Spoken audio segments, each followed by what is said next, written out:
I'm Sophia. Welcome to my little log cabin kitchen. You know, I have been cooking most of my life. Started in first grade actually, and that was kindergarten because in my day they didn't have kindergarten. And my teacher did a cornbread baking contest, and that was the first thing I ever cooked, and I've been in love with cooking ever since. I love biscuits, but I can't make biscuits the way my mama did. My mama made them the way Brenda Gant makes them, and she'd use this bowl right here, and she'd put her self-rising flour, and then she'd slap some Crisco in it and buttermilk. She put her fingers in that mess, and I can't do that. I've tried, and two things. Number one, I cannot stand the way it feels on my fingers, and number two, I use all the flour I put in the bowl no matter what I did. So, fortunately, I got married, and my mother-in-law made biscuits in a bowl with a fork, and I loved it. I could do that. But then, a few years ago, my good friend gave me the easiest recipe for biscuits, and for many years I've had people say, you need to teach us how to cook. These young girls, they want to know how to cook. And I don't want to have a cooking school, but this maybe I can do. So today I'm going to show you the easiest biscuit recipe you'll ever eat in the whole world. So first thing you do is 1 stick of butter. Now I'm going to divide this in half because there's just my husband and me, and I want to show you how to do a couple of things, not just one. So, in here I've got 2 cups of self-rising flour. This whole video log is about keeping it simple. When you see me, you see my recipes, it's going to be simple. That's just how it is. So, I've got 2 cups of self-rising flour in here, and this recipe calls for 1 cup of buttermilk. Now, I'm just using 2%, just happen to be bored, and I'm not stuck on any brand of milk. I am on other things, but anyway. Now, instead of buttermilk, because I don't keep buttermilk, what I did was I've got almost a cup of regular milk, and you can use lemon juice or lime juice or vinegar, and add it to your milk, like so. And the more vinegar you use, the more strong the buttermilk flavor is going to be. So, I'm going to let that sit and congeal.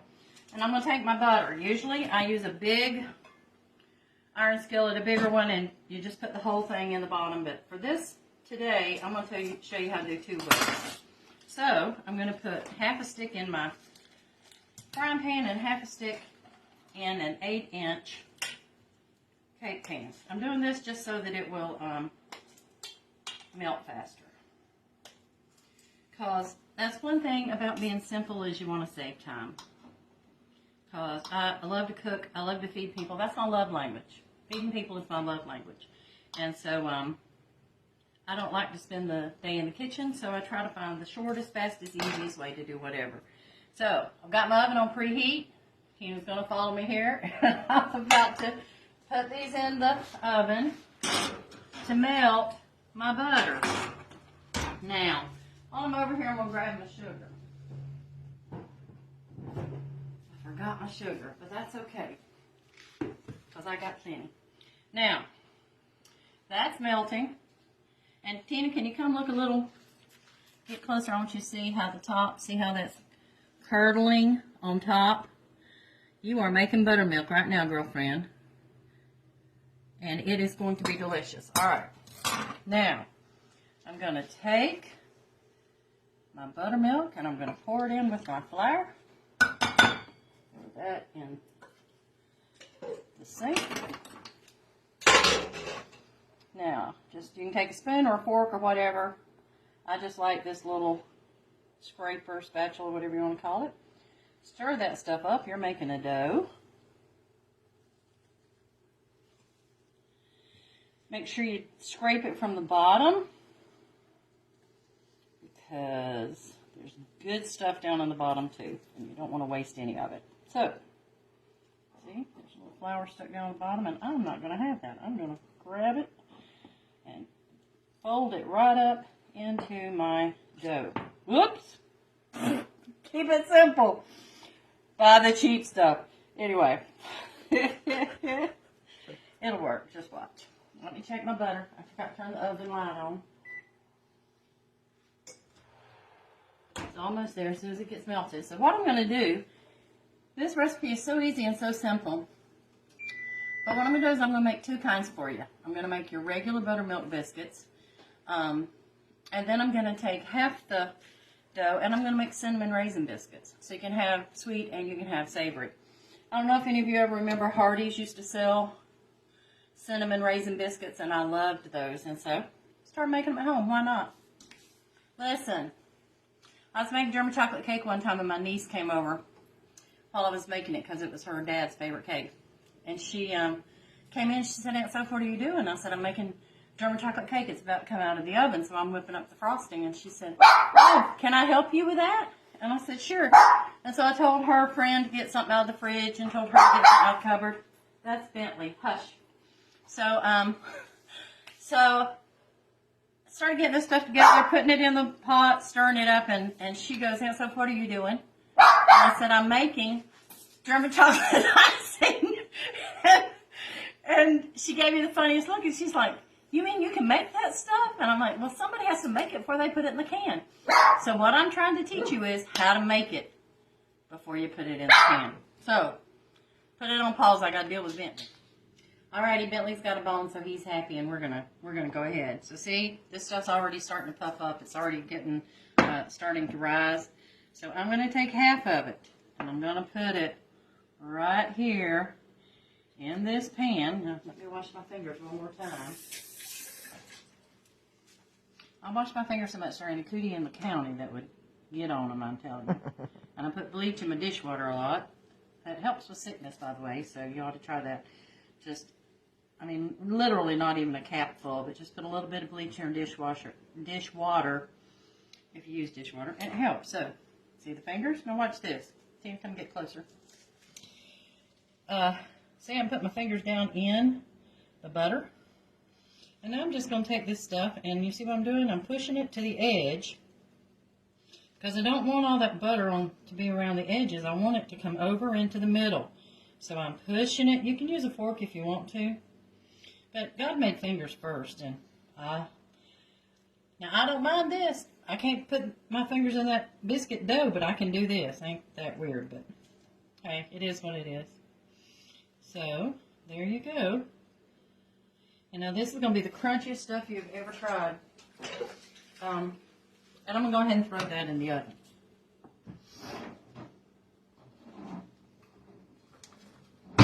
My oven is set on 475.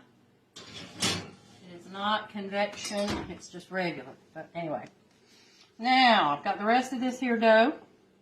Got my other pan ready to go. And what I'm going to do is I'm not going to measure this. If you need to measure this, then, you know, that's something you'll have to do. But I'll put a little bit of sugar in there.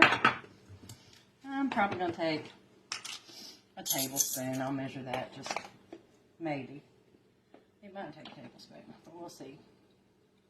Still. And I like cinnamon, so I'm putting more than the average bear. Now I'm going to take my cinnamon and my sugar, and I'm stirring it up. I don't need to dirty another spoon to do that. I can use the measuring cup, which is why, as you notice, that's why I put the 2 cups of self-rising flour in first, and then I use the same cup that I'd measured to make the buttermilk in, because the fewer dishes, the simpler it is for me. So you see, I got that mixed up. And now here's what I'm going to do. I'm going to dump this in here like that. Ta-da! Smells so good. And then I'm going to mix it like that. See there?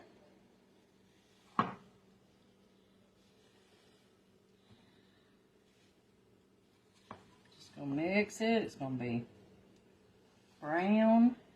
So, now, get that off.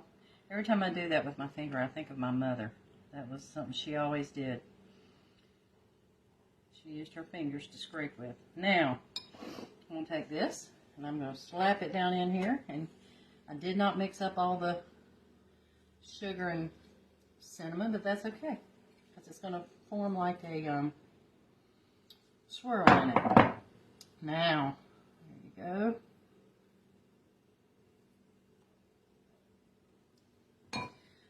we go. Get my fingers again. Here we go. Look at that, would you? Oh, but you know what I didn't do? Raisins. And you don't have to use raisins if you don't like them, but I do. I love raisins. So, normally you would add those when you're adding the cinnamon and sugar, but I didn't, and that's the thing. You know, this is not rocket science. If you screw up, then just go back and fix it. It's not, very few things in the kitchen can't be fixed, okay? You just don't get shook, don't get upset, just fix it. Okie dokie, let me spread these things out a little bit because I want to get some in every bite, of course. My husband doesn't know I'm doing this. He's going to be so happy. He's going to be so surprised. After almost 50 years of marriage, he still don't know what I'm going to be doing. And that's a good thing. Okie dokie. So you see? There you go. Looks delicious, smells delicious, and it's going into the oven too. Beside those biscuits. Alright? So, put you on pause and we'll come back when they're ready. Okay, we're back. Can you show them, Tina? These are the biscuits and these are the cinnamon raisin biscuits. And the reason that I love these is because, you know, like on the brownies, I always want the corner piece because I like the crunchy. And these are crunchy. They have the crunchy exterior. And I put a little less of that and a little more of this. So, that's why they're not the same size. But, like I said, it ain't rocket science. They'll eat them anyway. Trust me on that one. Now, I'm going to make a glaze to go on top of my cinnamon raisin biscuits because they are not as good without it. So, again, I'm not measuring, but you can figure it out. Plain old evaporated milk. Do not put too much because it is easy to do, and then you just have to keep adding sugar, and it's not a good thing. But you want to make this glaze. Powdered sugar. I'm using a fork because it kind of acts like a whisk. And that's a little too thick. But just a little tiny bit. And the reason you'll see is because, see, this stuff is hot. And when I put this on there, it's going to melt it anyway. And it will become more of a glaze type consistency. So, my children and my grandchildren, they're going to be so happy. Because some of them live right next door. And I think they can smell it when it's cooking sometimes. Alrighty then. No, I don't add vanilla. You can if you want to. Listen, do you. That's part of the thing here.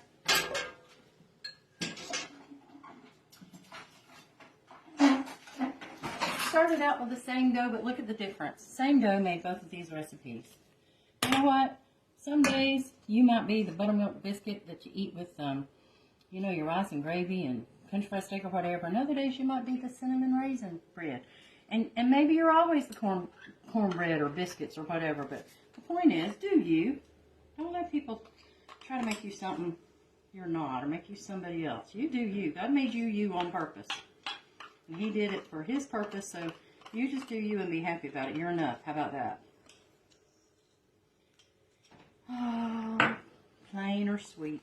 But try to be sweet even if you're being plain. How about that? Tina's sweet. She tries not to let anybody know that, but she is. I'm telling you. She really is.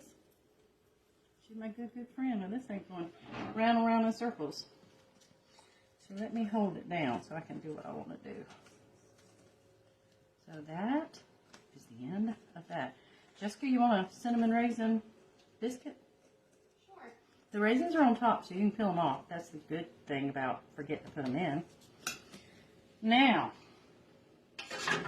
here's what we do, folks.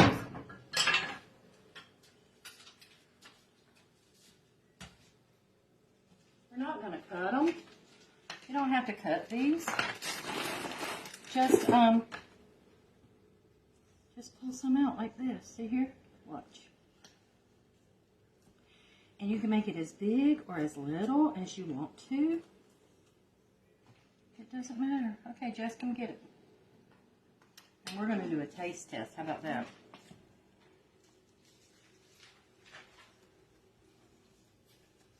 You know, I'm kind of setting myself up because if they're not good, Jessica won't tell a lie.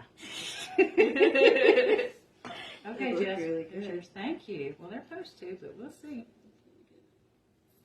Really Mm-hmm. They're very hot. Always very hot. Mmm. That's really good. Is it good? Mm-hmm. She loves me. She can't help it.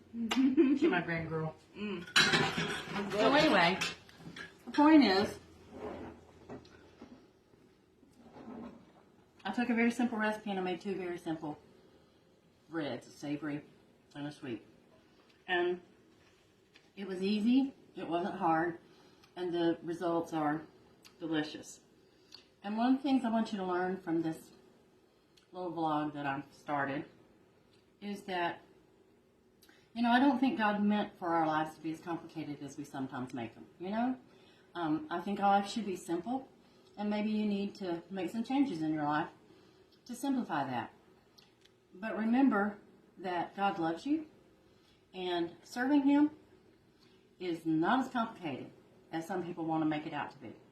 John 3:16 says, "For God so loved the world," that's you, "that He gave His only begotten Son, that whosoever believeth in Him should not perish but have everlasting life." So, He just wants you to love Him, and you can trust Him, and it really is that simple. And whether you're sweet or whether you're savory, guess what? Sing you a little song. Just as I am without one plea, but that thy blood was shed for me, and that thou bidst me come